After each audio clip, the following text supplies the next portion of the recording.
Sistem kesehatan yang tidak berjalan membuat jumlah korban anak gagal ginjal melonjak. Pengawasan lemah pemerintah dan ketidaktaatan industri farmasi. Saya Setri Yasra dan inilah Opini Tempo.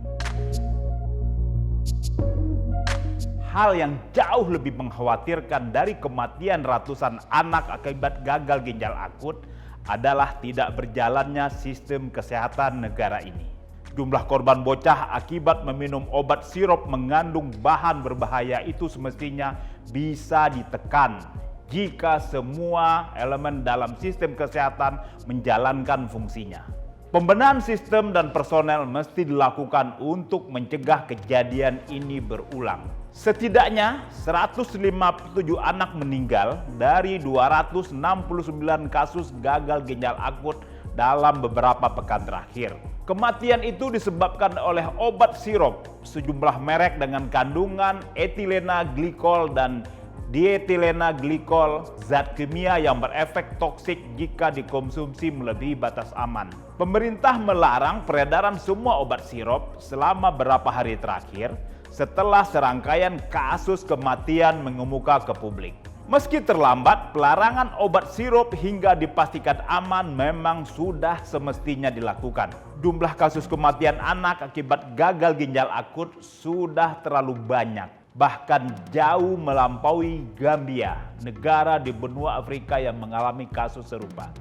Untuk memberi gambaran, peringkat indeks kebebasan ekonomi Gambia secara global adalah 102. Jauh di bawah Indonesia yang menduduki peringkat 63. Jumlah korban di Indonesia juga melampaui negara lain pada kejadian serupa seperti di Nigeria 2009, Bangladesh 2009, dan Haiti 1995.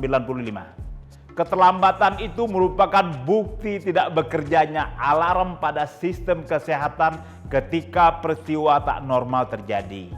Kasus penyakit misterius awalnya memang didiagnosis sebagai sindrom peradangan multisistem seusai COVID-19.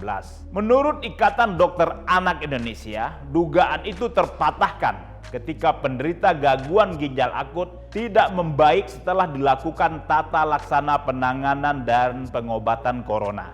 Ketika serangkaian kasus serupa terjadi di berbagai tempat, sinyal kewaspadaan seharusnya segera menyala. Semua rumah sakit sejatinya wajib melaporkan setiap kejadian abnormal. Rumah sakit milik pemerintah misalnya harus melapor ke Dinas Kesehatan dan Kementerian Kesehatan. Aturan ini memang ditujukan untuk mencegah meledaknya kasus penyakit menular. Namun, setiap ketidaknormalan seperti meledaknya kasus gagal ginjal akut perlu dilaporkan untuk dijadikan pijakan dalam pengambilan keputusan pencegahan. Jika ini dilakukan, jatuhnya korban meninggal bisa dicegah lebih awal.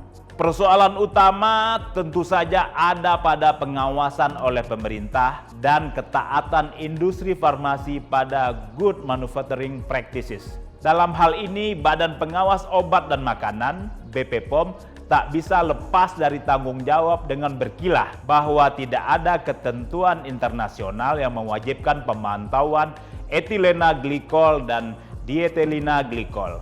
Apalagi di dunia farmasi dikenal istilah pharmacovigilance, yakni evaluasi keamanan obat yang telah dipasarkan dan digunakan secara klinis oleh masyarakat.